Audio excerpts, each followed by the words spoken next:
একজন নিরীহ মানুষ আমার উপরে অন্যায় অত্যাচার করে জোরজবর করতে চাচ্ছে। আমার ঠাকুরদার পৈতৃক সম্পত্তি, সেই মূলে আমার বাবার মালিক 83 শতক মালিক, তার দুই ছেলে রমণী ক্ষিতীশ 41.5 করি ভাগ পাবে। সেখানে আমার বাবার রেকর্ডে 30.5 শতক হয়েছে, 11% জমি আমার বাবার নামে হয় নাই, ওনার নামে হয়েছে। সেই বলে উনি জমি দখল ধরতে বারবার আমাকে হ্যারাসমেন্ট করতেছে। তাই কালীগঞ্জ আদিরমারির মাননীয় এমপি মহোদয়ের কাছে নিবেদন করছি যে আমার এই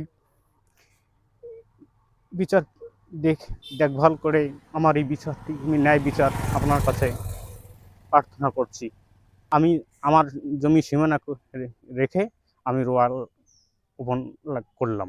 এখন আপনি চাচ্ছেন এটা সুষ্ঠু সমাধান? এটা আমি সুষ্ঠু সমাধান চাচ্ছি। প্রভাত চন্দ্র রায়। তাই জমিটা যে এই ভাই 20 বছর বা 40 বছর থেকে যে ওর বাপের আমল থেকে যে খাবার লাগছে, সেটা আমরা জানি যে বলে ওই সে তার নিজের জমি সে নিজে খাচ্ছে। তা ওই যে ওই বাপ দাদার সম্পত্তি নিয়ে যেটা রাখছে, সেটা ওই অল্পটুক নিয়ে চিকড়ে একজন গাড়ি একজন করে, একজন গাড়ি একজন করে।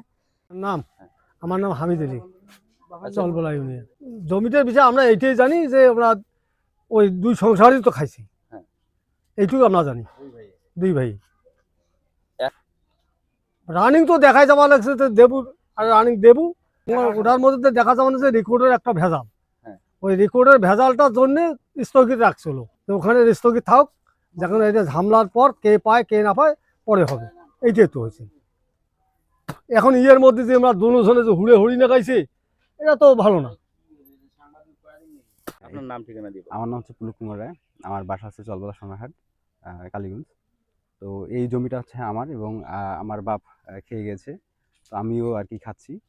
তো আমার পয়সা খরচ করে আর কি গাছ লাগাচ্ছে, ধান গাছ লাগাচ্ছে। তো যাই হোক, আমি মোটেও এটা আশা করি না ওর কাছ থেকে। সে মামলায় গেছে, সে মামলায় যা রায় পাইতো সে অনুপাতে সে এসে জমিতে নামতো, আমি তাতে খুশি হইতো। আমি চাচ্ছি আইনি প্রক্রিয়া এটা সমাধান হোক, আর লিগ্যালভাবে যে যতটুকু পাক সে লিগ্যালভাবে বৈধভাবে সে তার জমি নিক, এটা হচ্ছে আমার চাওয়া এবং পাওয়া।